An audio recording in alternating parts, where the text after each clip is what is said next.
Good evening all of you. आप सभी बच्चे प्यारे रसगुल्ले, कैसे हैं मेरे प्यारे बच्चों? हाल चाल सब बढ़िया होगा। हाल चाल बढ़िया होने के साथ साथ स्वास्थ्य भी अच्छे होंगे। और स्वास्थ्य अच्छा है तो फिर आज का डिस्कशन जो होगा, जो संधारित्र का समायोजन, जो कि न्यूमेरिकल में बहुत इंपॉर्टेंट होता है।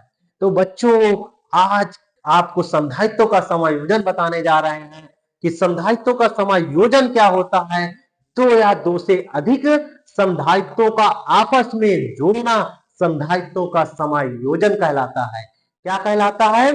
संधारित्वों का समायोजन। संधारित्वों का समायोजन अगर आज से पूछा जाए तो यही बताएंगे, दो, अकेले नहीं हो सकता, दो या दो से अधिक संधारित्वों का आपस में जोड़ना संधारित्वों का समायोजन कहलाता है। संधारित्वों का समायोजन दो प्रकार से होता है, एक श्रेणी क्रम और दूसरा समांतर क्रम। कैसे करते हैं? दो या दो से अधिक दो या दो से अधिक संधारित्रों को आपस में जोड़ना, आपस में जोड़ना जोड़ना संधारित्रों का समायोजन कहलाता है। समायोजन कहलाता है। ध्यान दीजिए, दो या दो से अधिक संधारित्रों को आपस में जोड़ना संधारित्रों का समायोजन कहलाता है। संधारित्रों का समायोजन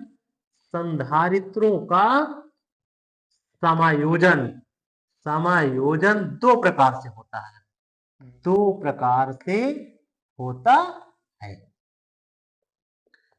और वो कौन कौन से होते हैं? पहला होता है श्रेणी क्रम संधारित्रों का समायोजन। पहला क्या होता है? संधारित्रों का श्रेणी क्रम समायोजन। ध्रुव का श्रेणी क्रम समायोजन। श्रेणी क्रम समायोजन। संधारित्रों का श्रेणी क्रम समायोजन क्या होता है? और दूसरा होता है संधारित्वों का समांतर क्रम समायोजन। तो स्टूडेंट, संधारित्वों का श्रेणी क्रम समायोजन क्या होता है, इस पर गौर करिए। इसमें क्या होता है? संधारित्व तो जानते हैं कि दो प्लेटों का युग्म होता है। तो कैसे होते हैं ये संधारित्व है? ध्यान दीजिए, मैंने तीन संधारित्व बना लिया। एक ये C1 है, एक C2 है, ये C3 है। पहले संधारित्र को बाह्य स्रोत से प्लस क्यू कूलाम का आवेश दिया जाता है। ध्यान दीजिए, ये बाह्य स्रोत है, प्लस क्यू कूलाम का आवेश दिया गया, तो जब इस पर आवेश आया तो ये प्लस क्यू है, और प्रेरण के कारण इस पर माइनस क्यू आवेश हो गया।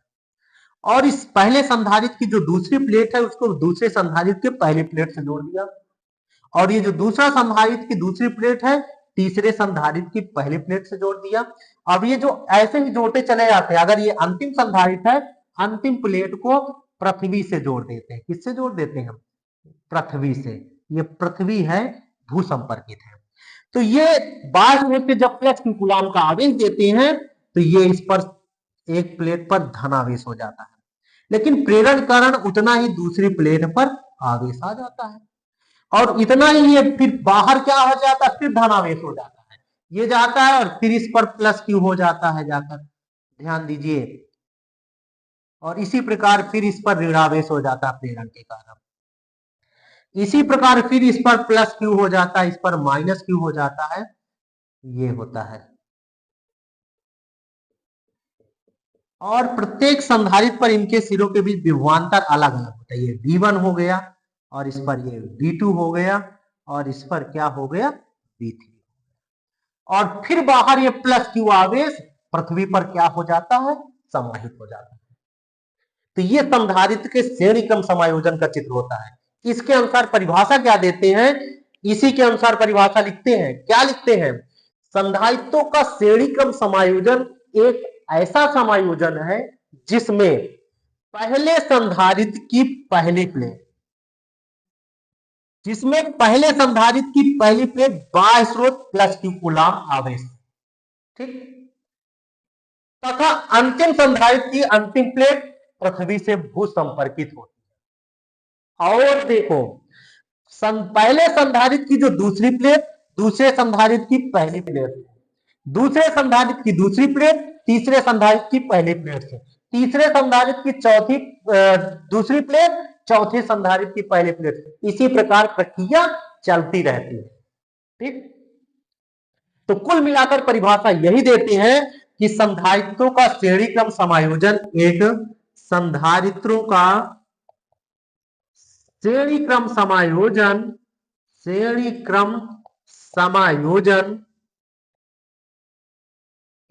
ऐसा समायोजन है, एक ऐसा समायोजन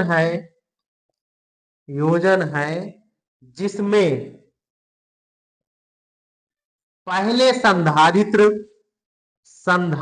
की दूसरी प्लेट पहले संधारित्र की दूसरी प्लेट दूसरे संधारित्र की पहली प्लेट से, दूसरे संधारित्र की पहली प्लेट से कामा दूसरे संधारित्र की दूसरी प्लेट दूसरे संधारित्र की दूसरी प्लेट पहले संधारित्र तीसरे संधारित्र की पहली प्लेट से, दूसरे संधारित्र की दूसरी प्लेट तीसरे संधारित्र की पहली प्लेट से, तथा पहले संधारित्र की पहली प्लेट बाह्य स्रोत प्लस क्यू कूलाम आवेश से तथा अंतिम संधारित्र की अंतिम प्लेट पृथ्वी से भू संपर्कित होती है, पृथ्वी से भू संपर्कित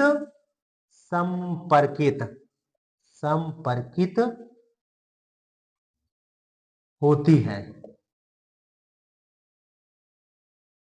ध्यान दीजिए, अंतिम संधारित्र की अंतिम प्लेट पृथ्वी से भू संपर्कित होती है। तो इस प्रकार के समायोजन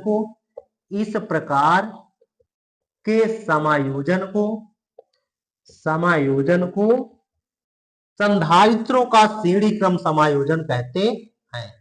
संधारित्रों का श्रेणी क्रम समायोजन कहते हैं।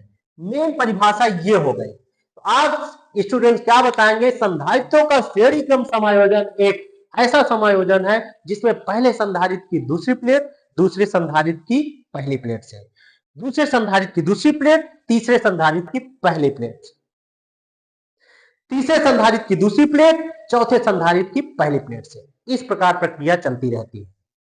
तथा पहले संधारित्र की पहली प्लेट बाह्य स्रोत प्लस क्यू कूलाम आवेश से तथा अंतिम संधारित्र की अंतिम प्लेट पृथ्वी से भू संपर्कित होती है। तो इस प्रकार के समायोजन को संधारित्रों का श्रेणी क्रम समायोजन कहते हैं। संधारित्रों के श्रेणी क्रम समायोजन में आवेश का मान एक समान रहता है। क्या रहता है? संधारित्रों के श्रेणी क्रम समायोजन में आवेश एक समान रहता है। आवेश क्यू एक समान रहता है,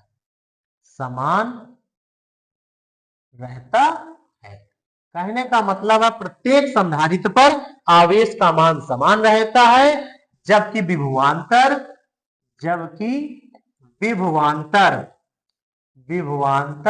भिन्न भिन्न रहता है। पहले संधारित्र में विभवांतर C1 के कारण विभवांतर क्या है? V1 है, और दूसरे में C2 का विभवांतर V2 है, और C3 तीसरे संधारित्र में विभवांतर क्या है? V3 है। तो भिन्न भिन्न रहता है। माना तीन संधारित्र है, C1 C2 C3 है, जिन पर आवेश Q एक समान तथा विभवांतर V1 V2 विभवांतर भिन्न भिन्न, लिख लो, विभवांतर भिन्न भिन्न है। तब संधारित्र C1 के सिरों के बीच विभवांतर, ध्यान दीजिए, तब संधारित्र C1 के सिरों के बीच विभवांतर कितना है? V1। तब V1 बराबर क्या होगा? Q अपान C1। तब विभवांतर V1 बराबर क्या होगा? Q अपान C1। इसी प्रकार संधारित्र C2 के सिरों के बीच विभवांतर कितना है? V2 है। तब V2 बराबर क्या होगा? Q अपान C2 हो गया। इसी प्रकार सभी के लिए, इसी प्रकार संधारित्र C3 के सिरों के बीच विभवांतर कितना होगा? V3 है। तब V3 बराबर कितना आ जाएगा? Q अपान C3। तब कुल विभवांतर निकाल देते हैं। कुल विभवांतर या परिणामी विभवांतर V equal to V1 plus V2 plus V3। तब V इक्वल टू V1 का मान कितना है?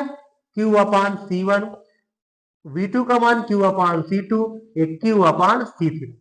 तब V इक्वल टू, तो Q कॉमन हो गया तो 1 upon C1 plus 1 upon C2 plus 1 upon C3। यहां पर Q गुणा में है तो इस तरफ किसमें आ जाएगा? बटे में आ गया V, तो 1 upon C1 plus 1 upon C2 plus 1 upon C3। अब ध्यान दीजिए, इसमें चूंकि C बराबर क्या होता है, ध्यान देते हैं, चूंकि C बराबर होता है Q अपान V। यहां पर V अपान Q आया तो पलट दीजिए, इसलिए 1 upon C equal to V upon Q। तब यहां पर V अपान Q की जगह पर क्या लिख सकते हैं? 1 upon C equal to 1 upon C1 plus 1 upon C2 plus 1 upon C3। ये आपका संधारित्रों का श्रेणी क्रम समायोजन का फार्मूला निकलता है। भाई देखो, ये धारिता की परिभाषा से C प्रोपोर्शनल क्या होता है? C प्रोपोर्शनल क्या होता है? Q प्रोपोर्शनल क्या होता है? V होता है। जब Q के साथ जैसे जैसे वोल्टेज बढ़ता है वैसे वैसे Q का मान बढ़ता है, तो प्रोपोर्शनल हटता है तो C आता है, तो C बराबर क्या होता है? Q अपान V हो जाता है। तो उसी के अनुसार V1 बराबर Q अपान C1। तो पहले के लिए V1 बराबर Q अपान C1, दूसरे के लिए V2 बराबर क्या हो जाए? Q अपान C2, तीसरे के लिए V3 बराबर Q अपान C3। अगर चौथा होता तो V4 बराबर क्या हो जाता? Q अपान C4। इसी प्रकार कितने भी संधारित्र हैं उनको जब जोड़ेंगे श्रेणी क्रम में तो 1 अपान C इक्वल टू क्या आ जाएगा? 1 upon C1 plus 1 upon C2 plus 1 upon C3 आता है। तो ये हुआ जाकर संधारित्रों का श्रेणी क्रम समायोजन का दूसरा जो समायोजन होता है उसका नाम क्या होता है? संधारित्रों का समांतर क्रम समायोजन। संधारित्रों का समांतर क्रम समायोजन।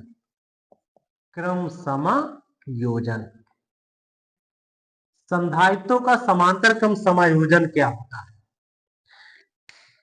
संधारित्रों का समांतर क्रम समायोजन होता क्या है? इसमें कई संधारित्रों को समांतर क्रम में जोड़ते हैं। कैसे जोड़ते हैं? ध्यान दीजिएगा, इसके लिए कैसे चित्र बनाते हैं। ये है संधारित्र, ये तीन संधारित्र मान लिया, पहला संधारित्र बड़ा बना दिया है, इसको सफा कर देते हैं।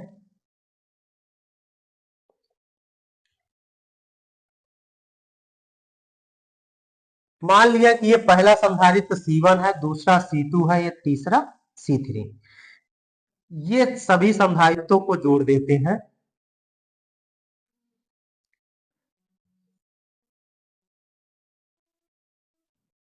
और इसको बाह्य स्रोत प्लस Q कूलाम आवेश दे दिया, और इसको दूसरे को क्या कर दिया, पृथ्वी से जोड़ दिया।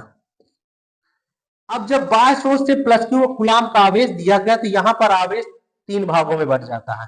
इस पर ये Q1 जाता है, इस पर Q2 जाता है, इस पर Q3 जाता है।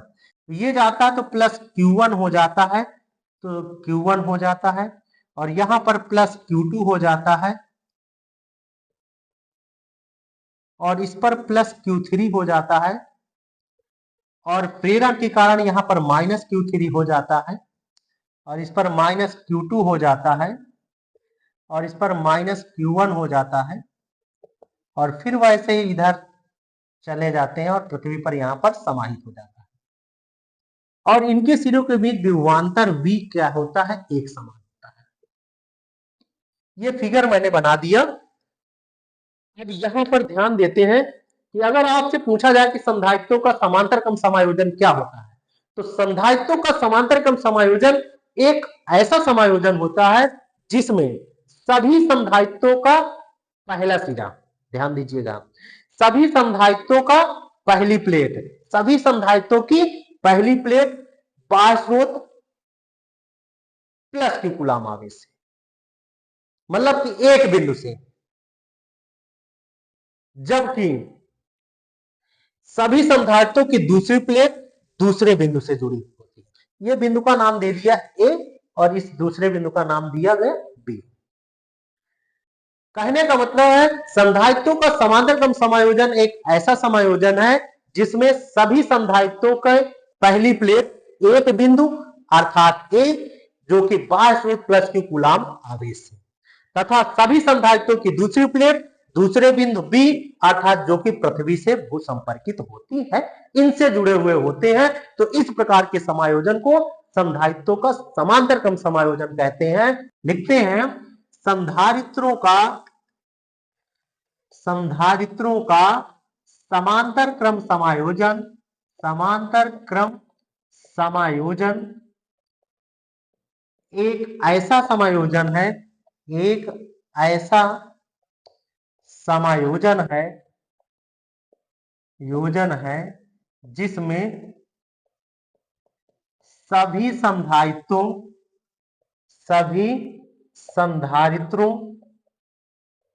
की पहली प्लेटें एक बिंदु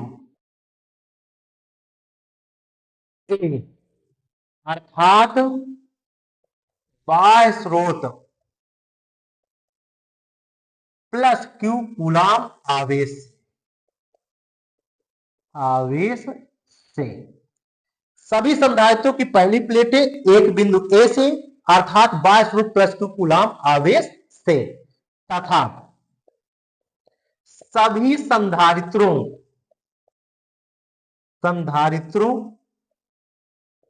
की दूसरी प्लेटें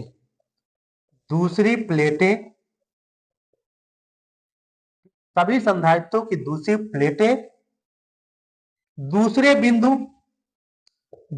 बिंदु B अर्थात पृथ्वी से भू संपर्कित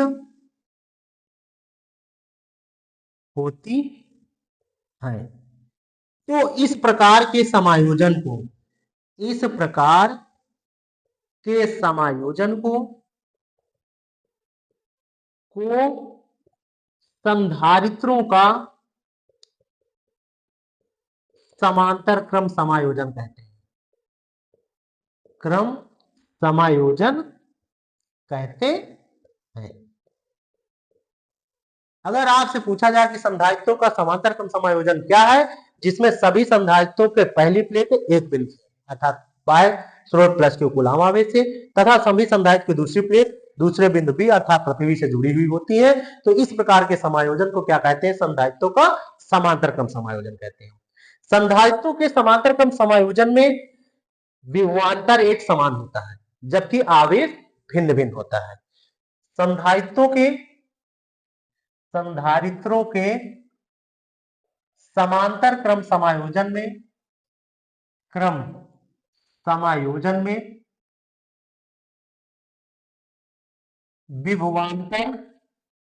विभवांतर भी एक समान तथा आवेश भिन्न भिन्न होता है।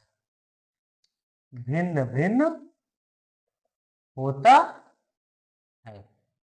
माना तीन संधारित्र C1, C2 और C3, तीन संधारित्र C1, C2, C3 समांतर क्रम में जुड़े हैं।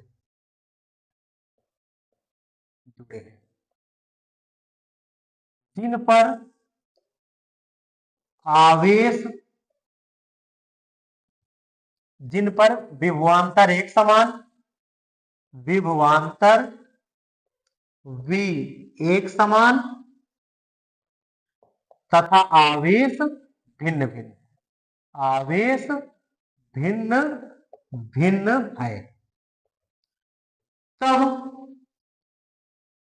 संधारित्र C1 में उपस्थित आवेश, संधारित्र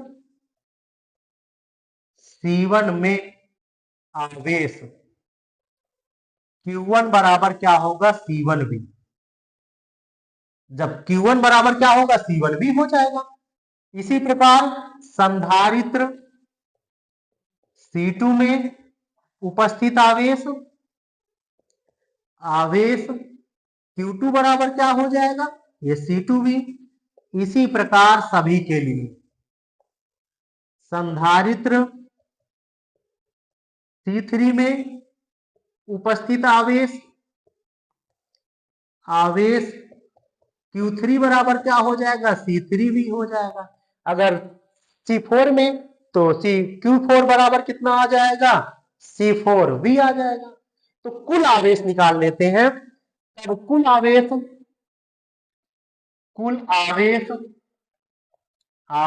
Q बराबर क्या होगा? Q1 plus Q2 plus Q3 जोड़ देते हैं तो Q1 का मान कितना आया?